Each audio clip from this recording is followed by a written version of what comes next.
Welcome to another episode of OG55. I got George the Italiano. I also have Angelina and Eli from Mixinsomemouse. We are talking all about IOA. We're talking about Muppets over at Hollywood Studios. We're talking about the Rivers of America. We have a lot to discuss today. Up next on this very special edition of OG55.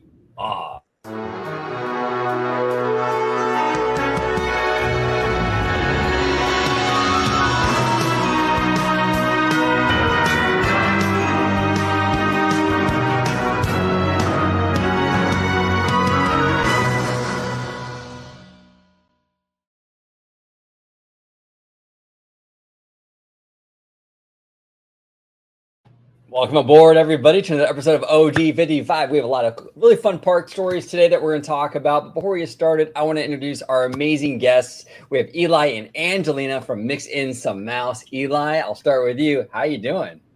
Doing great. Can't complain. Can't complain. Awesome. Yeah, we ran into each other at the parks like a week or two ago or something like that. Yeah, like a week or two ago. We met at Avengers Campus right in front of the construction of Infinity Defense, out of all places. So absolutely. That's what we do. Like, we're all Disney nerds. We're checking out the construction, and that project looks pretty cool in person. Like the pictures don't really do the justice, right? It's huge. Yeah, they already went vertical. Like, was it like a month ago? Over like a month ago, they started going vertical, and now they're this is specifically for Infinity Defense. It's not even for Stark Flight Lab, because Stark Flight Lab is like near Cars Land, if I'm not mistaken, right? Yeah, it's closer to Cars Land, like kind of behind the Doctor Strange thing, right? A little bit. Yeah. It's crazy. Well, we'll dive into a lot today, but Eli, if you could remind everybody where they could find you on social media. I'm also going to be linking all your socials and all that down below in the description, but go ahead and let everybody know. Great. So I'm Eli. I'm on Mixinsomemouse, all lowercase, and you can also find me on find my photography account at Pics by EJ, and and I post all Disney content, for news for the parks, news for what's coming up, refurbishments, updates, food reviews, merch, anything related to Disney. So awesome. Yeah, make sure everybody at home, make sure you check out Eli at Mixinsomemouse. As I said before, links in the description down below. Angelina, welcome to the show, also from Mixinsomemouse. How are you today? Thank you. I'm good. How are you? Doing good. Thank you for joining us today. Where can everybody find you on social media? So I'm also part owner of Mixinsomemouse, along with lovely Eli here. Eli already went into what we post and things like that. Go check us out. Today's also our 1 year anniversary. Yes, it is. Congratulations. Thank you. Very cool. All right, so yeah, everything will be down below. Make sure you show all the love to Mixinsomemouse. I'll be linking all of it down below in the description. And last but certainly not least, George, how are you and your chest hair today? Both are doing fine. They're doing really good.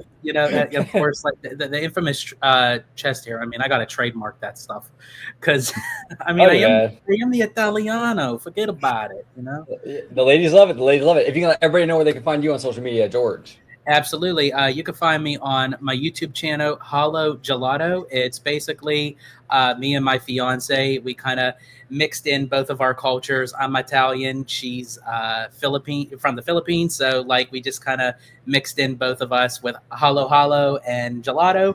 And basically we go to all the theme parks. We cover Disneyland, Universal Studios Hollywood, Universal Studios Orlando, Walt Disney World, the Disney Cruise Line, all that good jazz. We also do a lot of other stuff too. We cover in podcast form.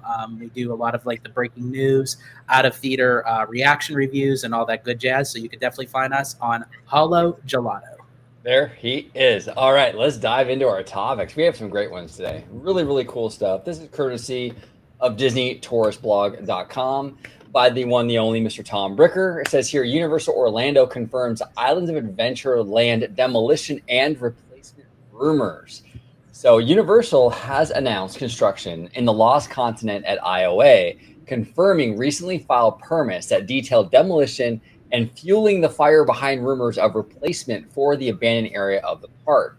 This covers everything we know so far, which brand new land concepts are possible, and what we're hoping happens. Now, basically, they're looking at Zelda, and they're looking at One Piece. And Eli, we talked pre-show. You were saying also possibly Lord of the Rings, right? Yes, there's a potential rumor that Lord of the Rings could come to Islands of Adventure, but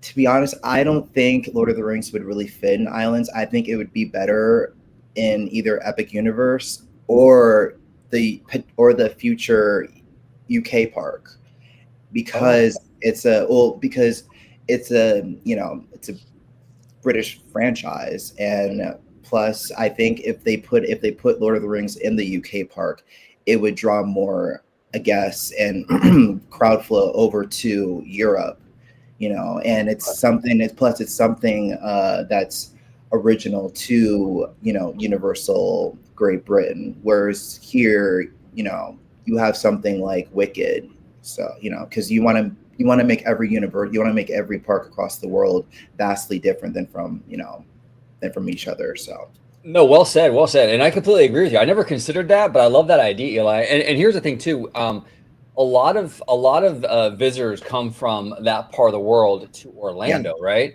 So it's really vital that Universal does make that Universal incentivizes for tourism still to come to Orlando. They don't want to have anything that's gonna kind of pull away, but they also want their UK park to be successful. So a great way to do that, right, would be have Lord of the Rings over there. You know what I'm saying? That's great. I love that idea. Yeah, and I think Universal's very intent on bringing Lord of the Rings into the parks, but they want to do it, in the correct way. And I think putting Lord of the Rings into Islands of Adventure, that's not going to be the way to go, because the land itself, the Lost Continent, it's way too condensed, and it's way too small. And for Lord of the Rings, you want to do something like they did with Harry Potter. You want to build Rivendell, or Mordor, Moria. It's because those would, the amount of money that would bring into the Universal parks like that. Oh my God, I think it'd be bigger than Harry Potter. Yeah, absolutely. Because I think I've seen a lot of chatter in the community for years now. Universal, please, Lord of the Rings, Lord of the Rings. You know what I'm saying? And Eli, is that a Warner Brothers property? Yes, it is. It's the Warner Brothers property, just like Harry Potter. I mean, hey, I know that Zaslav is trying to sell Warner Brothers. I know there's rumors that Paramount might buy it. There's rumors that Netflix might buy it. Come on, Comcast, get in there. If Universal can get their hands on Warner Brothers, it would be a game changer, not just for their film library, but my gosh, their parks would change forever too, in the best of ways. Yeah, and I think if they brought Lord of the Rings into the parks, that would also affect Disney in a vastly great way, because that would pressure Disney into bringing something that's unique to for their parks, and something that's just a set stone original. 100%. Because they need to start expanding. They need to bring in IPs that haven't been used into the parks. So I they need to Meet the Robinsons, for instance, bring that to Tomorrowland at Magic Kingdom or Disneyland. Yes 100%. Angelina, what are your thoughts on this? We're kind of dipping into the Lord of the Rings thing. Do you agree with Eli? Definitely. Eli hit it right on the head. Perfect. You did great, Eli. That's good. Now, so you would put Lord of the Rings in the UK park. Now for IOA, we have Zelda and One Piece. Angelina, what would you? Preferably, what would you want to take over this lost continent? Zelda or One Piece? I would say Zelda, honestly. Okay. All right. Yeah, I see that. Zelda's a great franchise. I would be cool. I would be cool with either one. It's crazy because I respect. I don't follow anime too closely, but I respect I'm sorry, what was that? I don't follow it either that much. Neither Yeah. do I really, but I respect it though. I respect it. I respect it. One of the things that I love about how the Japanese approach animation is that they don't see animation as a genre; they see it as a medium, and they see it as something that's like, it's not just for kids; it can be for adults too, right? And the Japanese really understand that, which I love that about them, right? But like, we went to Universal Fan Fest out here in Hollywood back in April. George, I saw your story. right?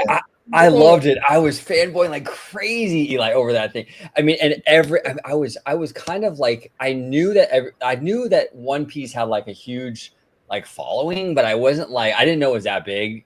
It's huge. You know what I'm saying? So it is massive. It is massive. Like you have all the original franchises of Universal, like in that specific fan event. So, and it's, they go bonkers. People, fans they go bonkers. So yeah, love the passion. I love anyone that has like passion. That's dope to me. You know what I'm saying?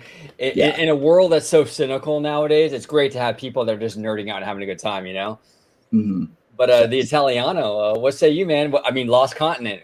We have these three great franchises. We got One Piece, and we got Lord of the Rings. What would you put in there? So this is my take on it, and it's probably going to surprise you guys. I wouldn't put any of those IPs in the Lost Continent.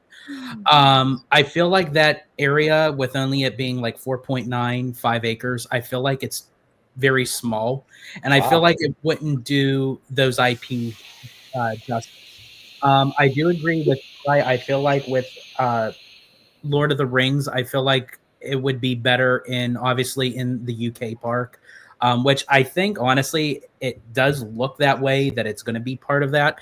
If they were to utilize it in the domestic parks, I would love to see it go into Epic, because I feel like Lord of the Rings is an epic tale that would really work. Like if you add like Middle Earth and you have that added to that. So I definitely agree with Eli with that. When it comes to Zelda, I feel like that needs to be a little bit more grandiose, and they already kind of showcase Zelda at Epic. They have like the merch already in there. They have him part of like the stained glass windows, with Nintendo. So I feel like Zelda is going to be leaning more towards Epic as well. For One Piece, now you could probably get away with One Piece in that area if if they want to get creative and it's done really well. But again, from me also going out to FanFest and really seeing the craze that people like, they love the franchise. They're all in the cosplay. They're waiting in 2 to 3 hour lines to meet the characters. They know the dialogue, they know the storyline. I can't make heads or tails of it, but I mean, I'm happy to see that everyone like enjoys it.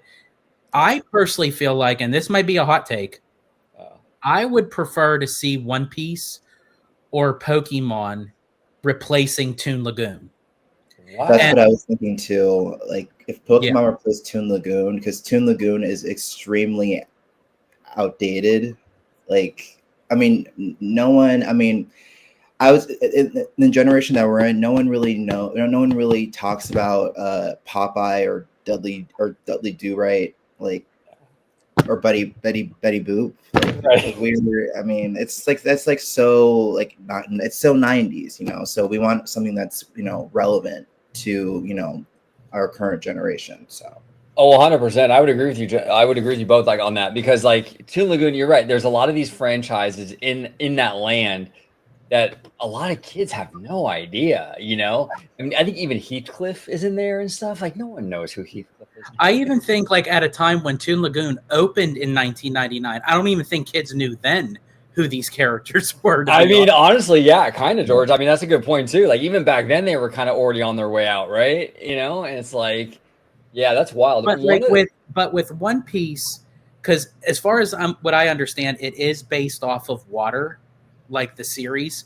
So you can utilize Dudley Do Right or Ripsaw Falls and Popeye and Bluto's Bill Rat barges. Like you can integrate One Piece into that. Or if you wanted to go with Pokemon, you have like the water and grass type Pokemon, so you can kind of utilize that. And if you look at Toon Lagoon as a whole, they already have that like very bright, vibrant color scheme that One Piece or Pokemon has. So, I mean, it wouldn't be too hard of a transition. Yeah, absolutely. Eli, I want to pick your brain on this. Marvel Land, Superhero Island, more specifically, right? I mean, we know that Disney's all in on the Marvel thing, which obviously they should be. It's a great franchise. But like, Universal holds those rights for the east of the Mississippi. I mean, do you see Universal ever giving those up? I mean, like, to kind of maybe put something else in there that might have a little more flexibility for them, or do you think they're going to hang on to those for a little bit longer?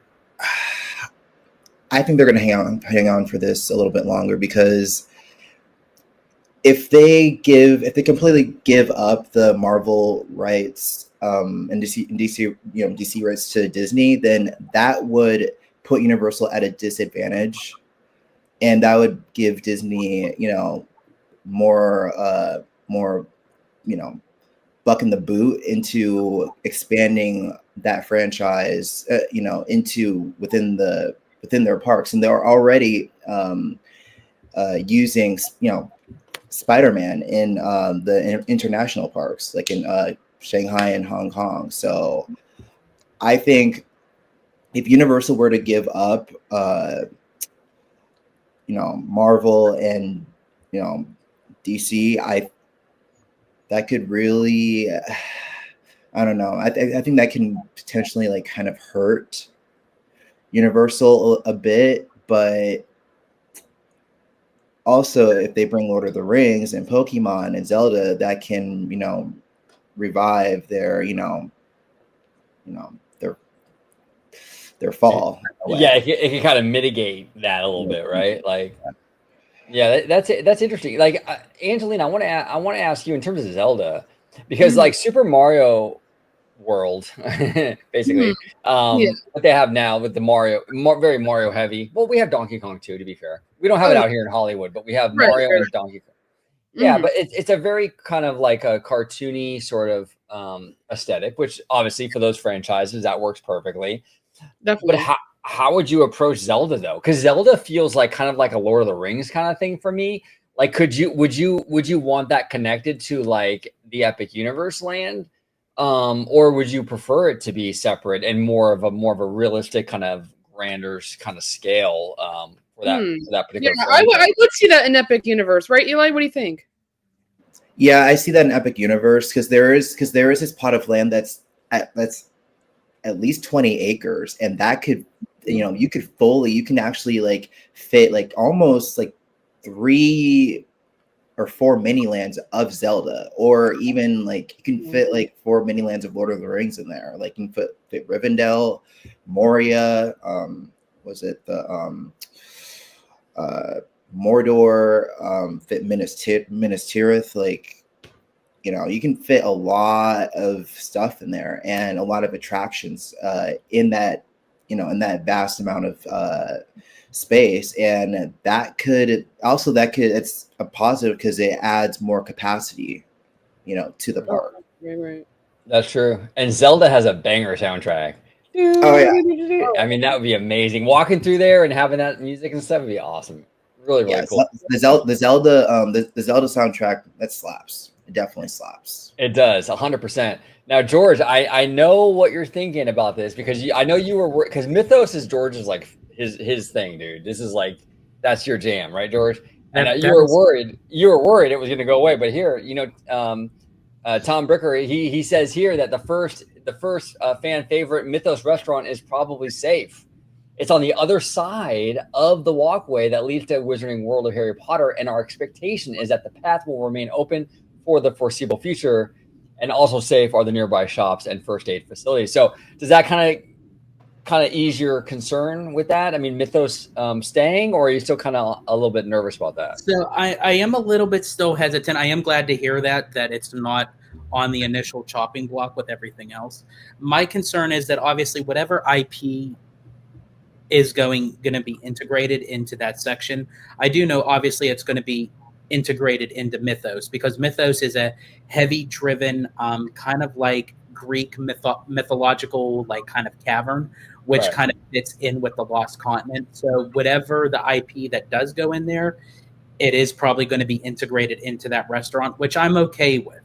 What I don't want to see is them go in there and completely wiping out the whole aesthetics of the restaurant. I love that kind of like underground cavern look. Like I don't want them to go in there and go full IKEA.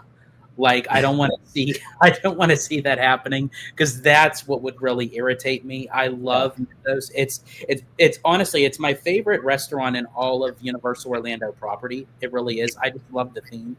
I know within recent years, a lot of people say that the food quality kind of dipped. As far as for me go, like there's not one thing on that menu that I haven't tried that I haven't enjoyed. The lamb burger is phenomenal. I love the char-grilled octopus legs. I love the mushroom risotto. Everything on that menu is like chef's kiss. So Wow. they kind of tell us how you really feel, George. Come on, that's great. Wow, that's amazing. I've heard, in all seriousness, though, I've heard amazing. I've never eaten there, but I've heard amazing things. So what you're saying tracks with what most people kind of. It's honestly, it's rated one of the best Central Orlando restaurants. In the area. So I mean, and I think Universal knows that, they see that, and I think that would put a damper on. So I am happy to see, like right now, it's not being touched. So again, whatever the IP is, it's definitely going to integrate into the restaurant. I just hope they keep the interior aesthetics of the restaurant. That's fair. Now, Eli, have you eaten there before at Mythos? No, I've never been to Universal Orlando, but I've read many articles about all the updates that are coming into the parks, and that all the things that are being all the things that are being taken down and being demolished, and all on all the updates that are coming to Epic Universe, because I'm actually going to Orlando next year, to Epic and to Walt Disney World, and exploring all of Universal Orlando as a whole. So I will definitely give you guys full updates on what's going on with the with the update for Rip Ride Rocket's replacement, and for what they're doing with the Lost Continent. And I think next year we could possibly get a word from Universal of what's to replace the Lost Continent. I'm very curious that you say that too, because I'll be going to LA Comic-Con this upcoming weekend, and I do know that they are going to have a Universal panel on Saturday. Now, our good friend, Mr. Theme Park Wizard, is also going to be there, and he was saying that there is potential that they may mention what's going to come with the next FanFest nights, what's going to be for the next HHN. So I'm for sure that that's all that they really announced, but who's to say? Universal might sneak something in there where they may say, hey, this is what's replacing Rip Ride Rocket or Lost Continent, just like some of the suggestions that you said. So I'm very curious to see in the coming days, weeks, months, hopefully we get something. But I also, Eli and Angelina, I want to ask you, and actually, OG, you too, because I don't know if I asked you this. Now, this is for me the unpopular take, but could this potentially be the route that they go? Being that the Lost Continent is only like 4.9 acres when you subtract out Mythos, majority of the Lost Continent was already taken over by an extension of Harry Potter. When they took out Dueling Dragons and everything, they added Hagrid's. Now, again, this is an unpopular opinion for me, but could they go down the route where, just because it's 4.9 acres, could they just finish it off and just add more of Harry Potter? Now, again, that is not what I want, but could Universal go down that route, especially with the new series coming out? If it's a huge hit, could they revitalize the series? But what's your take on that? What do you think, Eli? I'm not feeling that, but what do you think? I'm not feeling it at all. I think they have enough Harry Potter attractions, and they already have like 3 immersive Harry Potter experiences in like each of the parks. So I don't know why they would. I mean, if they do, use Harry Potter for that, small amount of land, I'm actually gonna be livid, because you could have done something so vast and so like immaculate, as a replacement of Lost Continent. And if they end up putting Harry, investing Harry Potter into that small amount of space, I think that's going to be, I think it's going to cause a lot of backlash than Universal would expect. I 100% agree with you on that, Eli. Yeah, I mean, there's a lot of Harry Potter already, and then to take over an additional 4 acres, that would be, in my opinion, a real big mistake. You want to diversify the IP, you know what I'm saying? And they're already all in on this Potter thing. Obviously, it's in every single park they have, and it's going to the UK too. If it could be going to the UK, but there's also a Harry Potter experience like 40 minutes south in London too. So I don't really think that I don't really think that Harry Potter would actually go to the UK park. But I mean, I could be wrong, but I don't really see it coming to the UK park, because there's already an experience like 40 minutes south in London. So I think it's going to be remaining in the domestic parks and also in Japan too. So, and honestly, and flying like all the way over to the UK just to have another Wizarding World. I mean, we're in the Holy Land where a lot of it was filmed. It's like, can I just meet Emma Watson? Like that would like work out better for me than just doing another Wizarding World. Like you could have the celebrities there. Yeah, no, absolutely. Angelina, what are your thoughts on George's unpopular opinion? Yeah, I agree. I mean, there's enough Harry Potter as it is. You don't want to oversaturate with so much Harry Potter. You like you said, like Eli said, you want to diversify that space, and you want to add different things to it, because there's already so much of Harry Potter that if you just continue adding more Harry Potter, it's going to be a little too much. And you got to make use of that land the best way you can, and be more diverse with your land. And that's what I always say. That's one of my favorite slogans. Sometimes too much is just too much. Right. I happen to agree. There you go. Yeah, no, absolutely. And that's one of the things actually, to kind of bring it to the West Coast. Of course you would. Of course, man. I love California. I'm a California guy. You know what I'm saying? I got to bring the West Coast. You know what I'm saying? California. Right. It's yeah, of course. But that's one of the things with DCA that I have an issue with, is that there's a lot of Pixar, right? We got Pixar Pier, we got Cars Land, we got that's why I'm like excited to kind of see some other IP going in there a little bit, like even like Pandora, even though it's a weird fit. I just think I have a whole other gripe about Pandora coming to DCA, because that also, it kind of reconciles the California the California feel within the park. Like it doesn't it's not really California anymore. Like it's really just a bunch of IPs that are really oversaturating the park as a whole. And I think bringing Pandora into DCA, that would that alone, you would have to rename rename California Adventure to Disney Cinematic Adventure, because it's because now it's not. I mean, the only thing that's vastly about California is Grizzly Peak, and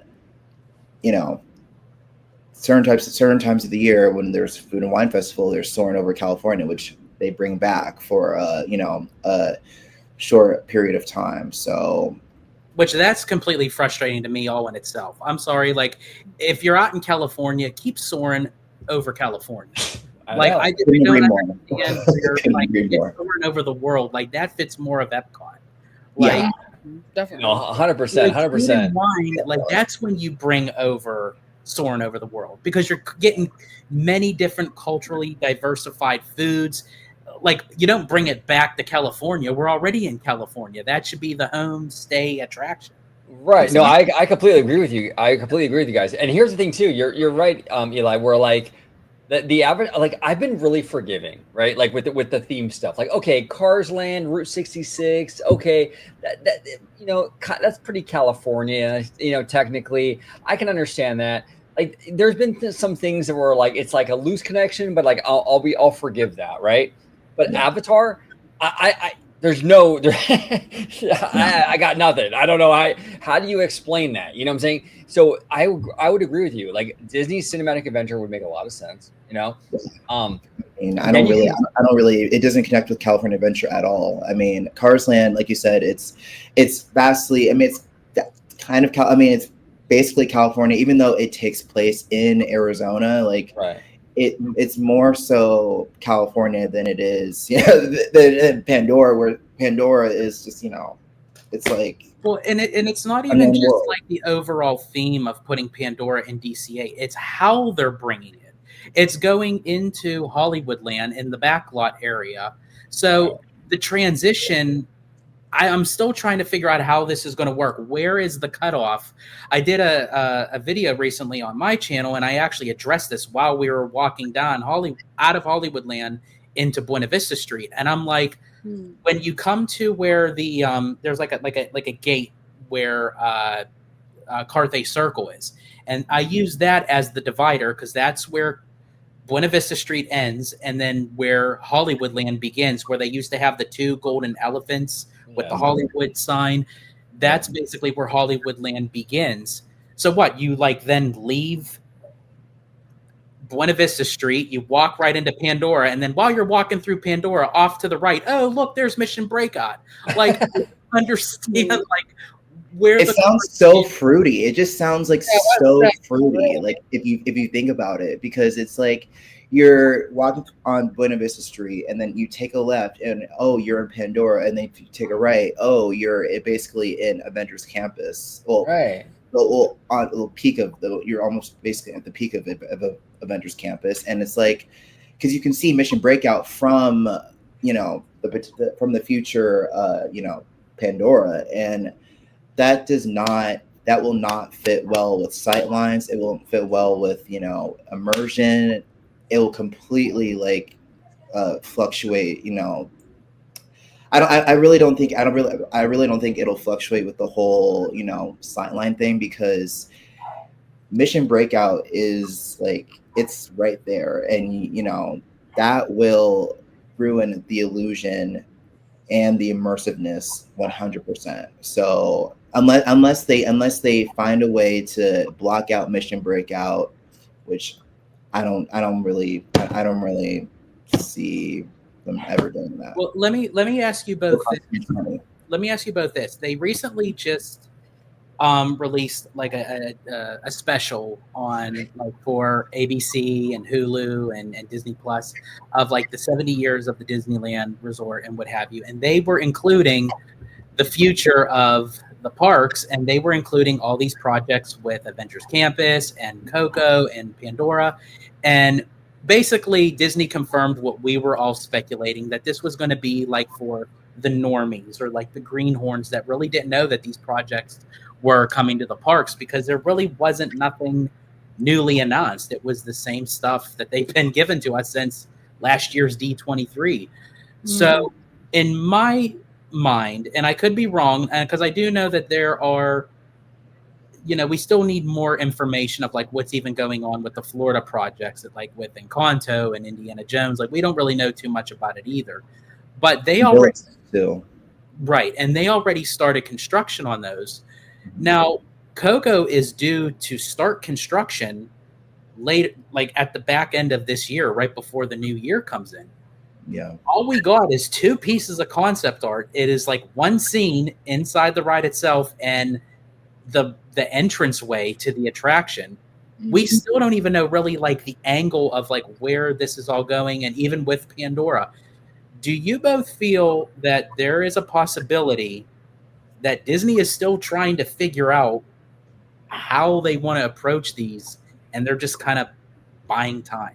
I really hope that's not it, because I want to believe, I really want to believe, George, that like they got it figured out. Like I don't want to, because here's the thing, like DCA to me is an important park, in the sense that it sits just feet away from Walt's original theme park, Disneyland.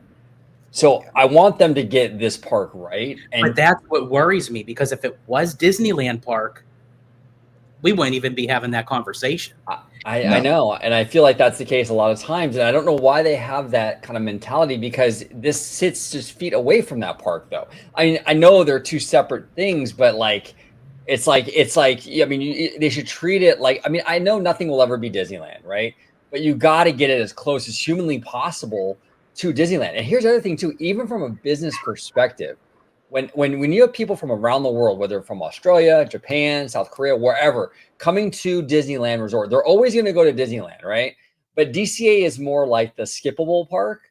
So if you make DCA more of like a must go to park, then you're guaranteeing both parks. Where like if Disneyland is like still like way better by like huge amounts, people can skip DCA. You know what I'm saying? So if you can lock in DCA, you're going to get both. If you just make Disneyland the king, then like people will skip DCA. So they have to make DCA a really comparable sort of experience. Hopefully Pandora will be it, but I'm really concerned like you guys are with that, because I mean the transitions and all that. I think the land itself will be amazing. I'm not concerned about the land itself, but when you go down Hollywood Boulevard, how is that going to be? You know what I'm saying? How's that going to be? Now here's the other thing too, here's the wild card, right? Because this land is based on the next 3 movies, so we don't really know the storyline for Fire and Ash and the next 2 after that. There might be some sort of storyline thing that like kind of makes it all make sense. Hopefully that's what happens. I don't know. Maybe there's like an Earth thing that happens. I don't really know, but I would prefer just like what you were saying, Eli, Disney's cinematic adventure. You know, Pandora is basically the end of this 5-year expansion. Use that opening of Pandora as a rebrand of the park. And then you can do whatever you want with it. You know, then you can add Moana in there if you wanted. You can add, I mean, you can even add Villain's Land if you really want. You can do whatever you wanted. And you don't have to work within the confines of that California theme. If you're going to go that route anyway, then just change the park theme. And I do agree with that. I think honestly, if that would be the route, yeah, Disney Cinematic Adventure, what have you, like right. That would be the best thing. My thing is, even if you were to change the name, the way that you enter in Pandora in Animal Kingdom, it's very seamless. Like it's a great transitional path from like the real world to the fictitious world of Pandora, but it's done with taste. Mm-hmm. Even if you were to change the name of the park, I just hope that they make the transitional from Buena Vista Street into Pandora or Avengers Campus into Pandora, that they make it tasteful. They make it work. Yeah, I want it to make sense. You know what I'm saying? I want it to make sense. Angelina, do you share that concern with the Pandora thing?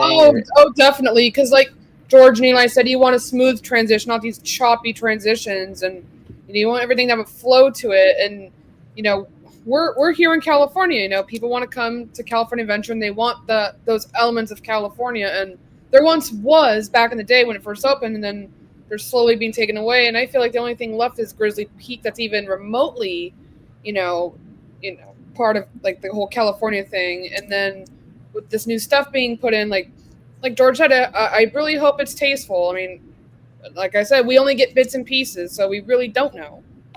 And I really hope that it's eclectic too, and that it's and I really hope that it leaves a mark in the park history, because if this goes down as a flop, then that will tell people, how incompetent Disney, was with the, park's transition. And Disney would have to answer to James Cameron, and that won't be a pretty conversation.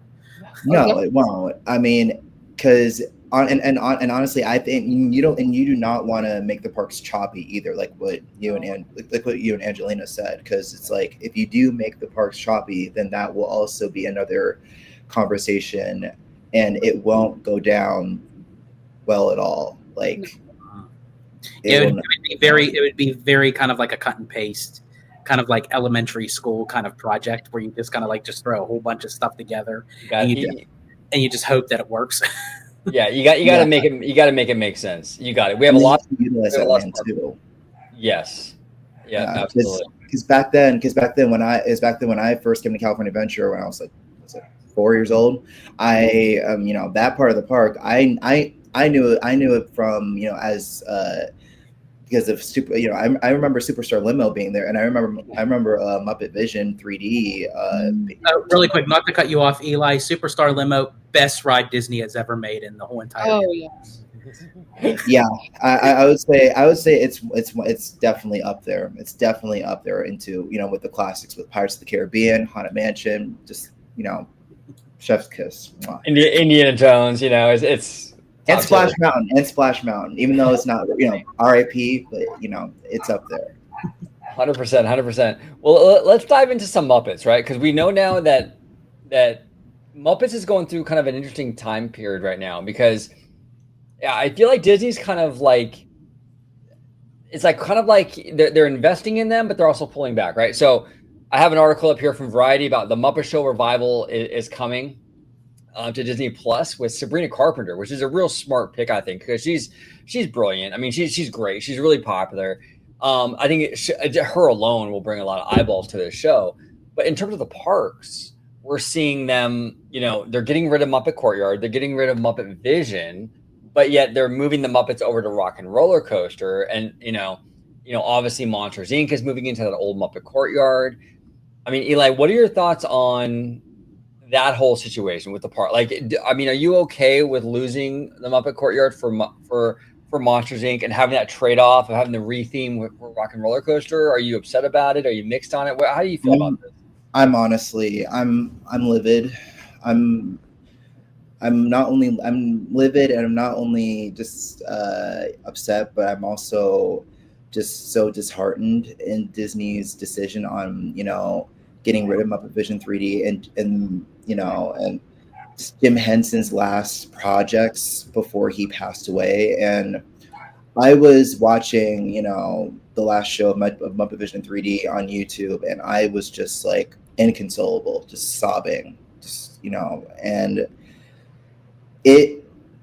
I really don't think Hollywood Studios is going to be the same without Muppet Vision 3D unless they, get rid of the villains show once Villains Land opens at Magic Kingdom, and they put Muppet Vision 3D into that theater, which they can do. They have the money, they have the resources to do it, and they still have the animatronics too. So, and it's not going to be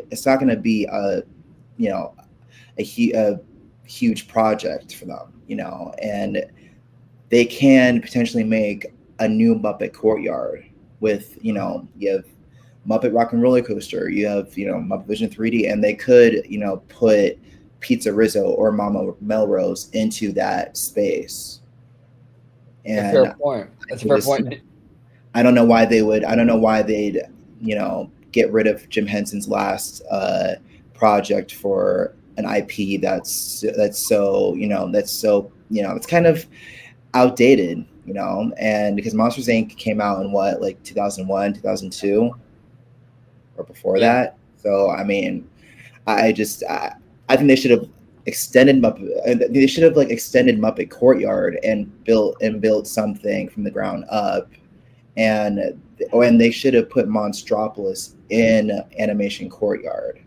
Well, it's funny that you say that, Eli, because I definitely agree with you. I think it's a missed golden opportunity that if they're going to move the Muppets over into Rock and Roller Coaster anyway, you kind of already have like a little nook, where you could basically turn into a Muppet Courtyard 2.0. You could take out that god-awful villain show and, revitalize the Muppets. Maybe they could put the original Muppets in there. They can maybe tweak it to, maybe boost up the because that also is a little bit outdated, but to still pay tribute to Jim Henson and just kind of bring it back in a newer kind of way. But I agree with you. And I also think too, with Monsters Inc., which was funny because Monsters Inc. was really supposed to replace Rock and Roller Coaster. I actually spoke to an Imagineer when they used to do Dine with an Imagineer down at Walt Disney World. They don't do that anymore. I wish they would bring that back because I absolutely loved it. I did it several times, and you really get to have lunch with an Imagineer. You get to pick their brain a little bit, and that was something that I asked him, and he came right out and said, we have concept art. And this was back in 2010, 2011. And he said, we actually have concept art that's rare and ready to go for Monsters, Inc. to replace Rock and Roller Coaster. So I saw that actually. And I mean, honestly, if Monsters Inc. replaced Rock and Roller Coaster, I would still kind of be upset, because I feel like if you think about Monsters Inc., you think about riding through the door vault, and on a and hanging above you basically hanging above the door in the door factory. And I think if they replaced Rock and Roller Coaster with Monsters Inc., that would also be kind of like a cheap reskin, and it'd basically be like a cheap bandage replacement of Rock and Roller Coaster. Now, Eli, I want to ask you, because we're gonna get this Muppet Show revival, right? Now, Sabrina Carpenter is like, she's huge, right? Yeah, she's great. She's massive, and rightfully so. She's a really talented young lady. Now, I'm guessing, now again, this is speculation, but I'm guessing this will be a hit, at least that first episode, because I think there's gonna be a lot of eyeballs on it, because I think they did a really smart job with having her connected to this project. Do you think that could sort of help the parks, though, possibly? Let's just say this Muppet Show really takes off, and let's say, and I was talking to George on his channel about this, where if you get heavy hitter names, I mean, if you get like Lisa from Blackpink, or you get some of these big names in there, this Muppet Show could really be massive. You know what I'm saying? I mean, the whole Labubu thing is because of Lisa. I mean, she's a kingmaker. She really is. But if this thing really takes off, could you potentially see what you were saying, Eli, where maybe they will kind of recreate a sort of like a little Muppet courtyard in that area? I think that based on the show, that maybe you can kind of, they'll revisit that, because Disney's all about the IP, you know what I'm saying, and the money. So maybe they'll kind of reconsider. Yeah, I mean, Disney's all about the IP now. Originality, it's very rare for Disney these days. It might be more common for the international parks, but I think if they, if Sabrina Carpenter goes, global with the Disney parks, that could actually revitalize, the domestic parks as a whole, and Walt Disney World, especially as a whole, because right now I think the parks, are suffering, especially not only because of Epic Universe, but just of, all the closures and all the dumb decisions that they've made, from closing Rivers of America, getting rid of the Liberty Bell and Muppet Vision 3D. I think if they were to at least make another Muppet Courtyard, that would definitely, tell the fans that, that they're listening, and that they hear, that they'll tell the fans that they care, and that they, and that they're sorry, basically, for all the decisions that they made in the past, and that they want to, bring guests more into the parks. And I think Sabrina Carpenter would actually be a great addition. Yeah, no, I agree. I think she's absolutely phenomenal. And also, let's be real too. Disney Plus, they had a deal with Taylor Swift. No one's bigger than Taylor Swift right now. Bring her on the Muppet Show. That episode would be crazy popular. Disney has so many connections. Tap into some of that stuff, right?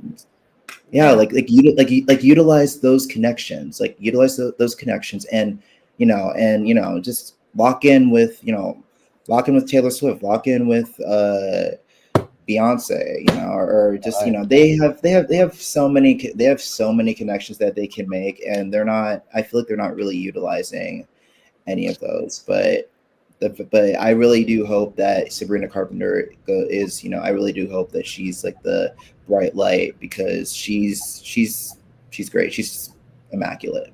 Yeah, no, she's fantastic. Well, Angelina. Really quick, I just wanted to say really quick. I think it's smart the route that they're going with the Muppets too, because they are doing this as a special.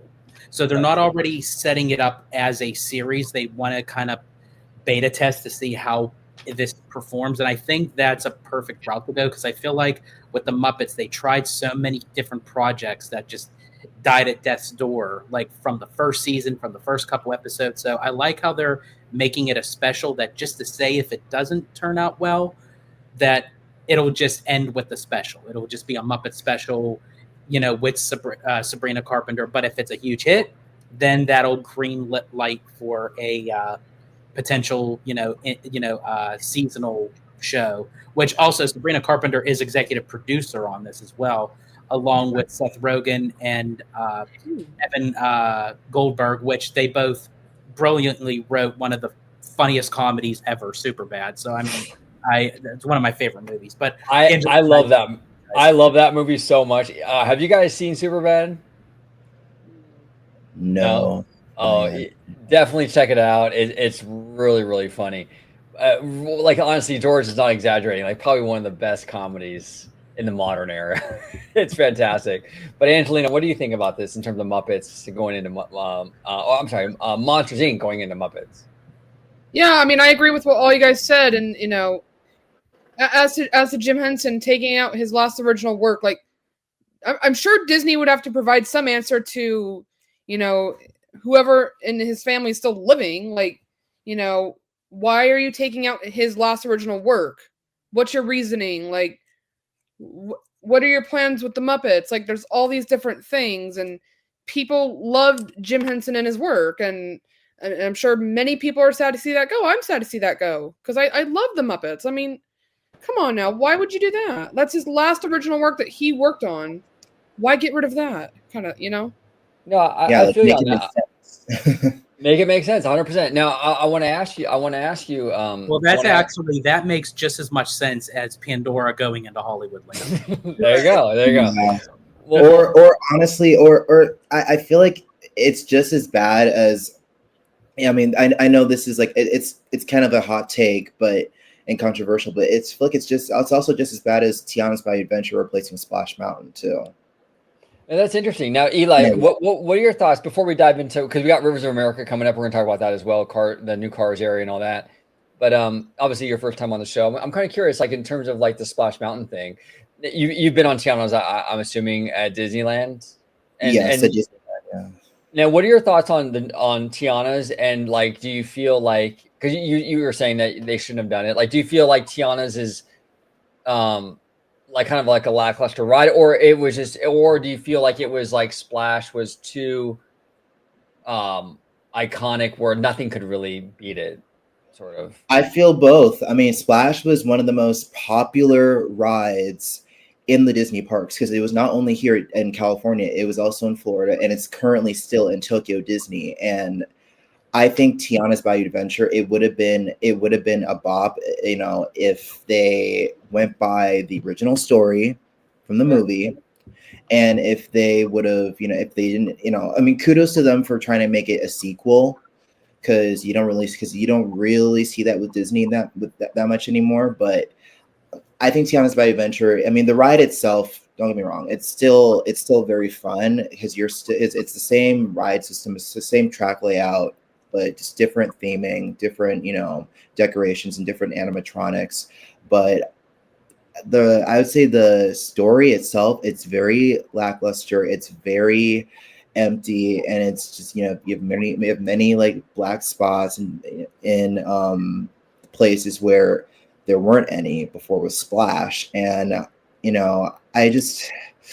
feel like it was a cheap bandage of what was there, and they could have done so much better, because the Imagineers, they were in New Orleans for over 2 years. Sure. Over 2 years, and they did nothing in researching the Bayou or just or Louisiana culture. All they did was sit in Dookie Chase's restaurant eating gumbo and talking. Well, to be fair too, they did give us the Bayou Mist. They did. They did. Like right out, and you barely see it for like 2 seconds. Yeah. But I mean, I just think that Splash Mountain was too it was too popular of a ride to get rid of. And if you've read the Brer Rabbit stories, Brer Rabbit, he's black. He portrays as a young black man, and I think Splash Mountain, it really taught you resilience. It really taught you about just you can never run away from your issues, and you always have to deal with them front and forward, because if you don't, then they'll just get worse, and they'll combust. So I think Splash Mountain really taught you a lesson, whereas Tiana's, it's really just about gathering critters and heading to a Mardi Gras party. Yeah. And, no, yeah.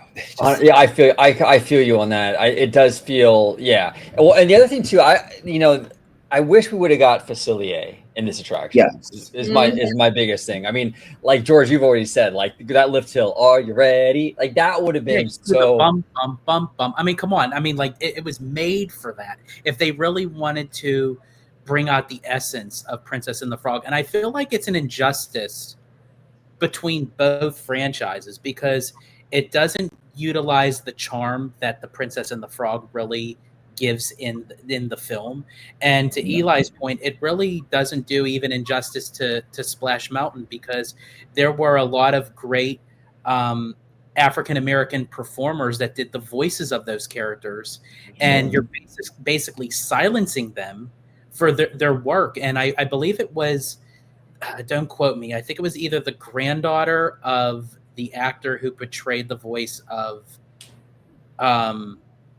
Brer Fox, I believe, and I think she was mentioning to the fact of that, she was proud of her grandfather, doing a voice inside of a Disney attraction, and like how far it has come. And I think a lot of people misinterpret it of like, rather than look at the negatives behind something, can we look at the positives of something? Well, I believe the gentleman's name was it James Baskett, I believe.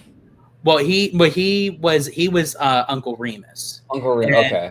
And again, even with him, I mean, he was the first African American. He actually got a special Academy Award for his portrayal. And yes, it was unfortunate, he didn't get to, celebrate, with everybody. But the fact that he was honored with that, and again, it's just, you have to account everybody that was part of what became of Splash Mountain. And it's like, you still want to honor them. You can't portray that it never was there, because again, why not look at the positive good things that came out of it? Well, yeah, you can do both, right? You can learn from the past, but you can also, like you were saying, George, take things from the the positives of that, and celebrate those things, but learn from the past as well. Sorry, Eli, I cut you off. No worries. I was saying, like, people need to start looking at the positive aspects of what Splash Mountain taught, what Splash Mountain was teaching. And, I think it really does, like what George said, it really does, Tiana's really does an injustice of, especially that final lift hill where the vultures used to be, because that part of the, of the attraction, that was foreboding. Like, every time you went, and every time like you saw those vultures, you felt like you were gonna, like, fall off of your seat in the log, because of how eerie it was. And I mean, shit. I mean, who doesn't want the vultures, coming towards you and predicting your demise? Like, it just, I mean, that's what, I mean, people, fans, they want tension. They want that, that foreboding feeling. And I mean, and the fact that they didn't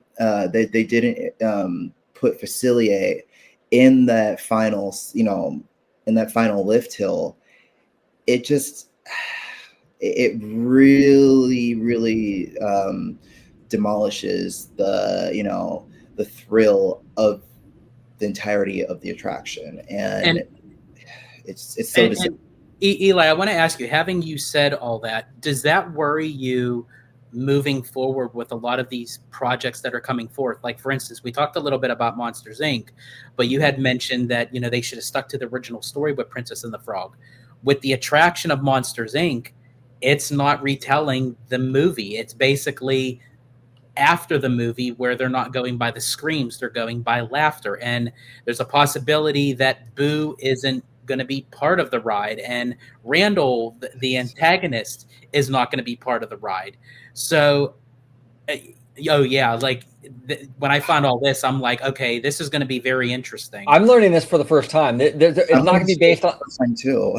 No, right? There's no scream. The ride is going to be after the occurrence of the movie, where laughter takes over the screams. I don't like that, because you have a roller coaster. And this is why I had a problem with the third-party animation that's going to be doing the animation for Monsters Inc.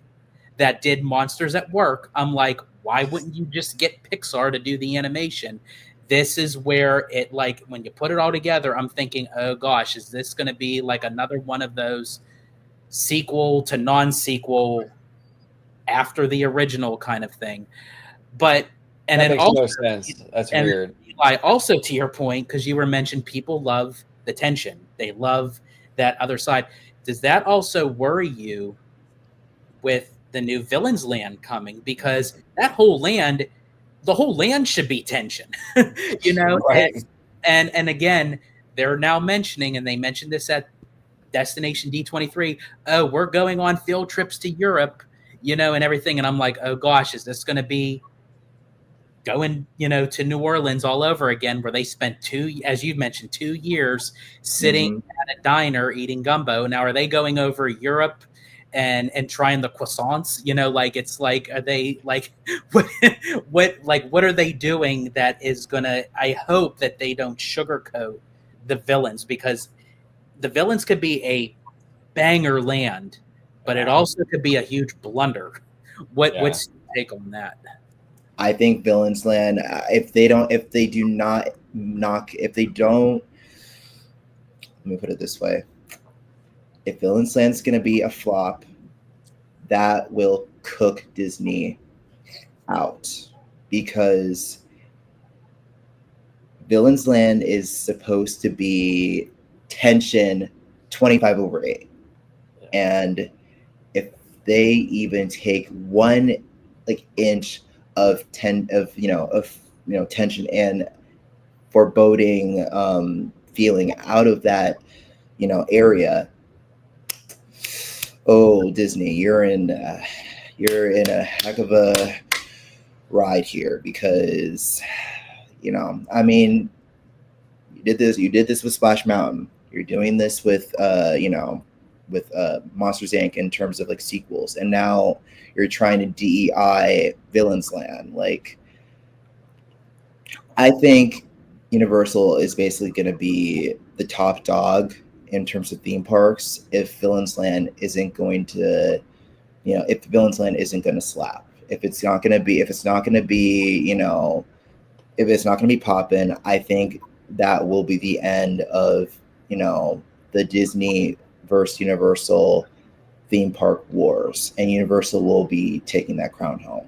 That's bold, Eli, and this is why, to kind of circle back to DCA, this is why it concerns me a little bit with this Magic Kingdom thing, because on paper it seems perfect. Villains Land goes into Magic Kingdom. That's the perfect park for it. But it is. I mean, it is great. It's a great park to have it in. But the problem with putting this land in a castle park is the castle parks are seen as very, very, very, very family friendly, more so than the secondary parks, right? So when you have a DCA, where you have an Epcot, there's a little bit more of an adult demo there with the drinking and things like that, right? Yeah. So it worries me going into Magic Kingdom, because you're going to have this very spooky franchise where you guys are saying we need tension, and I completely agree with you, but it's in a castle park. So how much are they willing to do in terms of tension, in terms of scariness? That's why if it is Disney Cinematic Adventure, it would almost be better to put a Villains Land, at least if we get it out here in Anaheim, in DCA, if it's Cinematic Adventure, because they have a little bit more permission to keep it edgier, like what we kind of see with like Oogie Boogie. It's not like Mickey's Not So Scary. It's a little bit edgier than that. So it kind of gives me a little bit more faith in it that it won't be so like sugary and like watered down. But with the castle parks, I feel like there's that potential where it's like they're going to be too scared to go too scary. But this land, you have to go scary. And look, none of us here, I don't think none of us here are saying you need HHN, right? You know, like Art the Clown craziness, you know, none of that. But it has to be an epic universe, you know. Yeah, you have to be spooky. You have to feel like, wow, this is crazy, right? Yeah, and I'm worried. I do. See, I want to be able to go into Villains Land, and I want to see ass, blood, and guts everywhere. Like, there you go. Let's do it. Okay, let's actually pivot now to Rivers of America, because this is gonna be an ongoing story now for a long time. They finally drained it. This is courtesy of Blog Mickey. So Disney begins work to block the views of Rivers of America, Tom Sawyer Island demolition at Magic Kingdom. So they drained the river. It's gone. It's gone. Lily Bell's gone. Eli, I'll start with you because, you know, first time on the channel, I want to get your take on this. Like, we're going to replace this area with, part of it will be Villains Land, but most of it, I think, will be this Piston Peak, Cars area. You know, what are your feelings on this? For it, against it, kind of cautiously optimistic? I'm for Villains Land, but I'm not for Piston Peak. I mean, Old Piston Peak is going to be taking like the lower half of Rivers of America, and that alone is going to be like 4 or 5 acres, and then Villains Land's going to be like, Villains Land's originally it's going to be 8 acres, but if you take the back space of Haunted Mansion and It's a Small World, I think that alone is would be like 12 acres. So, I think, I feel like Villains Land would be a great. Villains Land is definitely a great addition to Magic Kingdom, because even though it is a castle park, and it's very family friendly, I think it's a great addition to Magic Kingdom because you're also bringing in more crowd flow and you're bringing in more capacity, and which is what Magic Kingdom really desperately needs. And because Tom Sawyer Island, as much as as beautiful and eclectic as it was, I don't think it was pulling that much capacity and that many people on the river road to the island. So I think doing Villains Land would actually be really beneficial in the end. But Piston Peak, that's a whole other discussion, because that's that can also, you're basically taking you're taking away the most peaceful part of the park and replacing it with a mud bank, because it's Florida, it's not California, and when it rains, that attraction is going to be down for a significant amount of time, and that's one of the concerns that I have. And and I know they're trying to. They're trying to make it like a original style of Radiator Springs Racers, like an original version of Radiator Springs Racers, but it's being taken. The idea of it, it's supposed to be in the frontier. It's supposed to be like in the vast wilderness, and I think the Rocky Mountains, and it's really based off of the Pixar movie Planes. And I give Disney credit with the originality and with just trying to go a separate way from Cars Land here in California. But I think putting it in making it a replacement of Tom Sawyer Island, I think that will ruin sightlines, and that will ruin immersion, and that will really that won't really go well, especially with Tiana's Bayou Adventure right next to it. And then after you have Haunted Mansion, on the other side of Piston Peak. And then I think the only attraction that would really, fit is Big Thunder Mountain. Right. Because Tiana is New Orleans, and Haunted Mansion's Liberty Square. So I don't think that would really, I don't think that would really do a number, or do I don't think it would really do a number in Magic Kingdom. But Villains Land, I can see them like really going all out, but they have to really be on their A game. They have to really be on their A game, though. 100%. Hope they do. Yeah, me too. Fingers crossed. Hopefully, Angelina, what are your thoughts? At Cars Land, or a version of Cars Land, Piston Peak is coming. It's to that area. It's replacing Rivers of America. It's already drained. Work has started. Yeah. I mean, do you feel like the same way like Eli feels, or do you feel? Yeah, and again, it brings us back to our earlier discussion about the transition. Like, how are they going to make that transition from Piston Peak to Villains Land? I mean, that's my concern as well. Yeah. No, that's a good point. That's a great point, actually. George, I mean, we never really discussed that, actually, on the channel, believe it or not. As much as we've discussed Rivers of America and Villains Land, we never really discussed that transition. I mean, that's a great point that she brings up there with that, because how do you really... Yeah, and I feel like what Josh D'Amaro was trying to explain, where it still seems a little bit lost in translation for me, because it's basically kind of like segueing into like the new frontier of what they were going for, where it's like, okay, you come to like the originality of Frontierland, where you have Country Bear Jamboree, and then it segues into the newer part of the frontier of like the outdoor of the wilderness of Piston Peak, and then just beyond that you have the southern like bayou kind of thing, where it matches with Tiana's and it circles back to Big Thunder.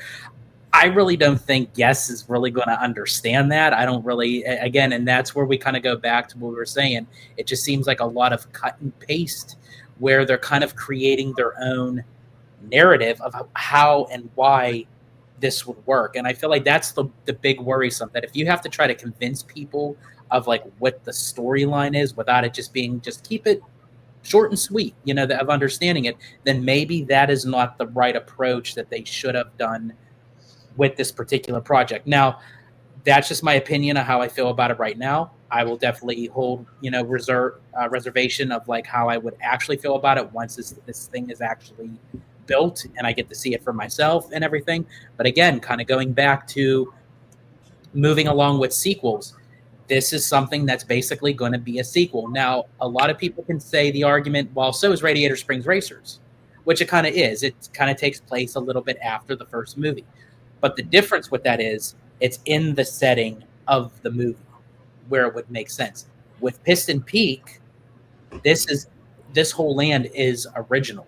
Like, it has really like nothing to do, really any kind of connection. It's in the world of Cars. It was more so in the line of Disney's Planes, which, and so it's just set in the world of Cars. And again, it can kind of go both ways, because when you look at Batuu for Galaxy's Edge, it's a land that is in the Star Wars universe, but really it doesn't exist in the Star Wars universe, because it's nothing that people can connect with to say, hey, this is part of my childhood. I remember seeing this in this movie and this in that movie. It's literally a planet that really doesn't exist, and they landlocked it with the Star Wars sequels.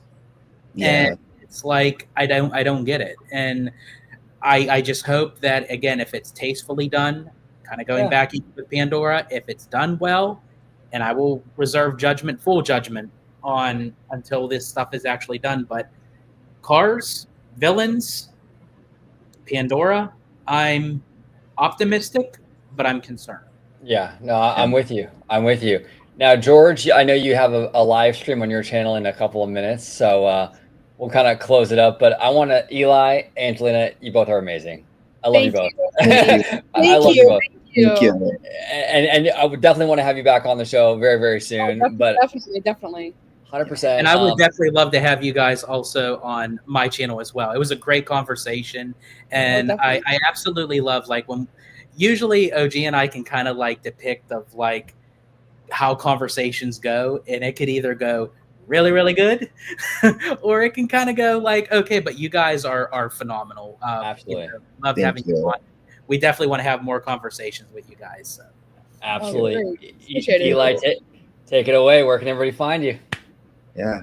Well, you can find us on Instagram at Mixinsomemouse, all lowercase. And yeah, just stay tuned because we have menu to cover, especially with my Walt Disney World trip coming. So definitely keep your eyes out. There we go. Now you've been to Disney World before, Eli, or is this your first time? First time. And Angelina's never been to Disney World either. So I might just go with you, Eli. Who knows? Yeah, we might go. Yeah, we might go together. But yeah, we've never been to Disney World, never been to any of the international Disney parks. But it's definitely our bucket list and our end game. So especially Tokyo, because we want to ride the last Splash Mountain. So absolutely, I want to go to Tokyo so bad. I've been to Disney World once. Mm-hmm. And I did all the parks over there with this guy 2 years ago, but I'd never been to the Universal parks over there though. Yeah. So I gotta go back for that. And Epic, I really want to check out Epic and stuff. So same. 100%. Now, Angelina, I know technically you have the same social media, but anything else you want to add before? Yeah, just check us out. Mixinsomemouse, all lowercase. Eli and I run that together. Check us out there, and we have lots of good things coming, right, Eli? Yes, we do. A lot of good things coming, especially around the holidays too. Oh, 100%. Yes. 100%. And George the Italiano, where can everybody find you on social media, sir? Absolutely. You can find me on my YouTube channel, Hollow Gelato, where basically we're boots on the ground inside all the parks, Disney, Universal, even Disney Cruise Line. We cover all that. We also do in-studio stuff with basically of what we did today. We have hard-hitting conversations of breaking Disney news and all that good jazz. And yeah, so definitely check out my YouTube channel, Hollow Gelato.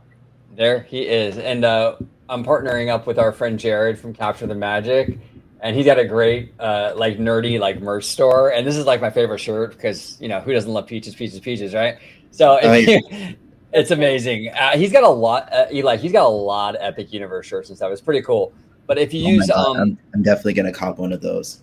Yeah, I love this shirt. But if you use promo code OGPT5, you get 10% off. I want to thank our amazing guests, Eli and Angelina, today from Mixinsomemouse. Amazing conversation. Definitely looking forward to having them back on the show very, very soon. Thank you so much for watching this episode of OG55. Comment down below with all your thoughts on everything we talked about today. And until next time, don't forget to smash that like button, subscribe, and become a member today.